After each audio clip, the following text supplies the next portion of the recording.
नमः। हरे नारायण नमः। हरे कृष्णा। आज हम भगवत गीता अध्याय 8 श्लोक नंबर 12 सीखेंगे। चलिए शुरू करते हैं। सर्वद्वाराणि संयम्य मनोहृदि निरुध्य च मूर्धन्य आधायात्मनः प्राणम आस्थितो योग धारणा। अब हम इसे धीरे धीरे बोलकर समझते हैं।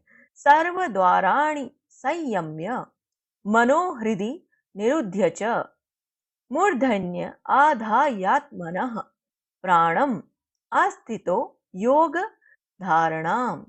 अब हम इसे फिर से गाते हैं।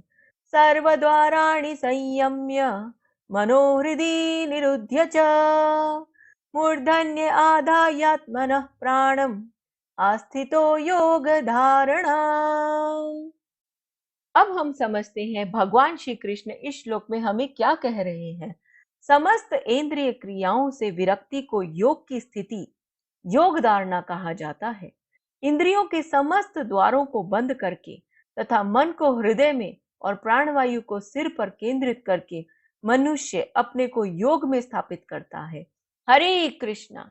चलिए अब हम प्रभु जी से इस श्लोक के बारे में और अच्छे से समझते हैं। हरे कृष्णा जी। तो भगवान श्री कृष्ण इस श्लोक में और अगले श्लोक में बताते हैं कि जो अष्टांग योग का पालन करने वाला सन्यासी है वो किस तरह से भगवान का स्मरण कर सकता है अंत समय में। तो इसमें जो बताया गया सर्व द्वाराणि संयम्य, अपने शरीर के अंदर 9 द्वार है, उन सब को बंद करके मन को हृदय में जो भगवान श्री हरि जो परमात्मा के रूप में है उनका स्मरण करता है और अपनी प्राणवायु को जो आज्ञा चक्र है जो कि भुवों के मध्य सिर में स्थित करके और ऐसे योग स्थिति में स्थापित हो जाता है। और फिर अगले श्लोक में थोड़ा और बताते हैं उसके बाद क्या होता है। तो यहाँ पर आप लोग देखेंगे कि योग का जो मुख्य उद्देश्य है वह है कि अंत में भगवान को स्मरण करना। पर आजकल आप लोग देखेंगे बहुत सारे योग गुरु हैं, वो मुख्यतः 2 बातों पर ही केंद्रित करते हैं। उससे पहले की बात भी नहीं बताते और उसके बाद की बात भी नहीं बताते। यह जो योग जिसको बहुत लोग आजकल अजी क्या करते हो जी, हम जी योगा करते हैं जी, क्या करते हो जी, हम योगा सिखाते हैं, हम योगा बताते हैं। पर वास्तव में जो योगा बताते हैं वो केवल 2 चीज़ें बताते हैं। क्या क्या बताते हैं? या तो वो बताएंगे आसन और या फिर बताएंगे प्राणायाम। ये 2 को ही आजकल लोग योग समझते हैं, पर वास्तव में यह अष्टांग योग है जिसमें 8 अंग है, जिसमें सबसे प्रथम आता है यमा। यमा का मतलब हमारा चरित्र उत्तम बनाना है, सत्य का पालन करना है, ब्रह्मचर्य का पालन करना है। तो यह कोई सिखाता ही नहीं। योगा आ जाओ जी, आ जाओ, सुबह शुरू है, सीधा धड़ाधड़ चलो ये करो आसन, ये करो प्राणायाम, हो गया। पर अष्टांग योग की विधि के अनुसार हमें यम का पालन करना, उसके बाद में नियम का पालन करना है। यम और नियम करने के बाद में आता है आसन। तो यम और नियम के बारे में बहुत कम बताते हैं। नियम बहुत आवश्यक है, सही समय पे उठना, अपनी दिनचर्या को स्वस्थ पूर्वक जीवन व्यतीत करना, सही समय पे सोना, सही समय पे उठना, भोजन की क्या क्या करना है, सारा जो यम और नियम के अंदर बहुत अच्छे से बताया गया है कि पहले हम अपने दिनचर्या को संतुलित करना है और उसके बाद में आता है आसन और उसके बाद में आता है प्राणायाम। बस सब जितने ज़्यादा लोग हुए आसन या प्राणायाम और सीधा पहुंच जाते हैं समाधि, हम तो मेडिटेशन करते हैं जी, 2-2 घंटे मेडिटेशन करते हैं जी, पर उनको यह बात बहुत ज़रूरी है समझना कि जो अष्टांग योग के उसमें और भी स्थिति होती, जैसे प्रत्याहार, धारणा, फिर आता है ध्यान और उसके बाद में आता है समाधि। और प्रत्याहार का मतलब है संसार के सुखों का त्याग करना, अपने जो नौ द्वारों को बंद करना, अपने जो इंद्रिया जो भाग रही है सुखों के लिए, उस सब को खींच कर और मन को भगवान में लगाना। पर भगवान भगवान क्या है? किसी पे ध्यान लगा दो जी, बहुत सारे गुरु ऐसे बोलेंगे, पर भगवान श्री कृष्ण बोलते हैं ऐसे ध्यान से कोई लाभ नहीं है। अब कई लोग बोलेंगे, अरे प्रभु जी हमने योगा शिविर अटेंड किया था और मन बड़ा शांत हो गया, बहुत अच्छा लगा और हमें लगता है हमें और अच्छे से प्राणायाम करना चाहिए। बहुत बढ़िया, पर योग का मुख्य उद्देश्य है भगवान से जुड़ना। अगर वह नहीं जुड़ते तो वह अधूरा योग है और हमें लाभ नहीं पहुंचाता। अब कई लोग बोलते हैं जी हम तो प्राणायाम करते हैं, आसन करते हैं, हमारा मन तो बहुत प्रसन्न रहता है, बहुत शांत हो गया है हमारा मन। तो बोलते हैं यह जो शांत दिख रहा है मन, वह एक धोखा है। क्यों धोखा है? बहुत सरल उदाहरण से बताया जाता है। जैसे एक पानी का गिलास लीजिए, वो एकदम साफ सुथरा पानी है, उसमें आप थोड़ा मिट्टी डाल दीजिए और उसको हिलाइए। जैसे ही हिलाएंगे पूरा का पूरा पानी कैसा हो जाएगा? मटमैला हो जाएगा, ऐसा लगेगा बहुत गंदगी है।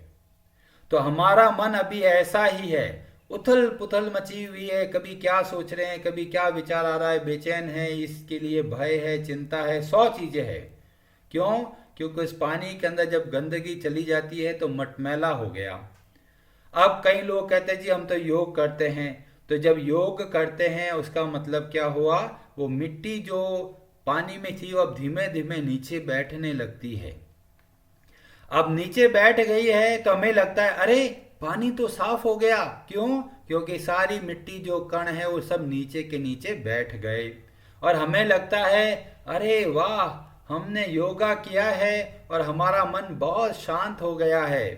तो ये जो शांत हुआ है उसका मतलब यह है कि दिख रहा है शांत, पर जो गंदगी है वह अभी भी है और वह हृदय के किसी कोने में छिपके बैठी हुई है।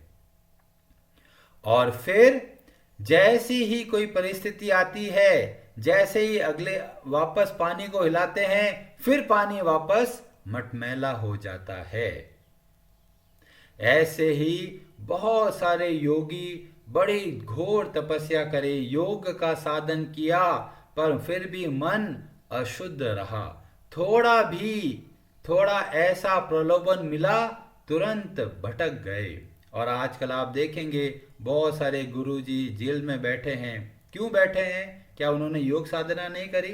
करी, पर योग साधना से मन शुद्ध नहीं होता। मन थोड़े समय के लिए शांत होता है और वो जो मन के अंदर सुख भोगने की इच्छा है, जो गंदगी है, वो वहीं पे रहती है। वो कब जाएगी? तो बोला जब हम भगवान से जुड़ते हैं। बिना भगवान श्री कृष्ण से जुड़े हुए कोई आपको योग सिखाता है तो वो अधूरा कार्य करता है, क्योंकि योग का मतलब है भगवान से जुड़ना। तो अब पानी के अंदर मिट्टी डाल दिया, पानी गंदा है, तो अब इसको साफ करने का तरीका क्या है? उसके अंदर आप और बहुत सारा साफ पानी डालते जाइए। जब खूब सारा पानी डालते हैं तो जो गंदगी बाहर निकल निकल के धीमे धीमे एकदम पानी साफ हो गया। अब पानी जब साफ हो गया, चाहे वो हिल रहा हो तब भी साफ रहेगा, चाहे वो पानी रुका हुआ है तब भी वो साफ दिखेगा। क्यों? क्योंकि वास्तव में अब पानी साफ हो गया है। ऐसे ही जो भगवान श्री कृष्ण के भक्त होते हैं, जो भगवान श्री कृष्ण के नाम का जप करते हैं सावधानी पूर्वक, उनका हृदय, उनका जो मन है वो धीमे धीमे शुद्ध होने लगता है। और जब मन शुद्ध होता है, चाहे वो परिस्थितियां अनुकूल हो या प्रतिकूल हो, फिर भी वह बेचैन व्याकुल नहीं होता। और बहुत सारे उदाहरणों में बताया है, जैसे विश्वामित्र बहुत बड़े योगी, घोर तपस्या करी, अपने मन को एकदम शांत करके रखा। उनको लगा अरे मन को वश में करना कितना आरामदायक है, कोई चिंता नहीं। और जैसे ही एक अप्सरा के पांव की पायल बजी, सारी की सारी तपस्या उसी क्षण छोड़ दी। क्यों? मन में सुख की इच्छा है, सुख भोगने की इच्छा छिपके बैठी रहती है। पर जब भगवान श्री कृष्ण की भक्ति करते हैं तो सुख भोगने की इच्छा धीमे धीमे खत्म होने लगती है और हमारा मन भगवान की सेवा में प्रसन्न रहने लगता है। जैसे हमारे जैसे बहुत सारे भक्तों के बारे में आता है, हरिदास ठाकुर जी, उनके सामने भी बहुत सुंदर माया देवी, साक्षात देवी योग माया का एक रूप उनके सामने प्रकट हुआ, बहुत ही सुंदर रूप। पर फिर भी हरिदास ठाकुर जी के मन में किसी प्रकार का सुख भोगने की इच्छा उत्पन्न नहीं हुई। तो इसीलिए प्रभुपाद जी बताते हैं, सबसे उत्तम तरीका है भगवान श्री कृष्ण के नाम का जप। और चैतन्य महाप्रभु ने हमें यही सिखाया, चेतो दर्पण मार्जनम। ये जो चित्त का जो मैल जम गया है हमारे एक दर्पण के ऊपर, और इसी वजह से हमें पता नहीं चलता कि हम कौन है। और जब उस दर्पण को साफ करते हैं तब हमें पता चलता है कि हम वास्तव में कौन हैं। और यह मिट्टी कहाँ से जम गई है? ये मिट्टी जम गई है इस संसार में सुख भोगते भोगते मन में इच्छा उत्पन्न हो गई कि मुझे और सुख चाहिए, मुझे मजा चाहिए। और मजे के चक्कर में हम बहुत दुख पाते हैं। तो हमें क्या करना है? तो हमें बताया गया कि हमें हर रोज नियम से भगवान के नाम का जप करना है। चेतो दर्पण मार्जनम भव महादावागनि निर्वापणम श्रेयः कैरव चंद्रिका वितरणम विद्या वधु जीवनम आनंदाम्बुधि वर्धनम प्रतिपदम पूर्ण अमृत आस्वादनम सर्वात्मा स्नापनम परम विजयते श्री कृष्ण संकीर्तनम।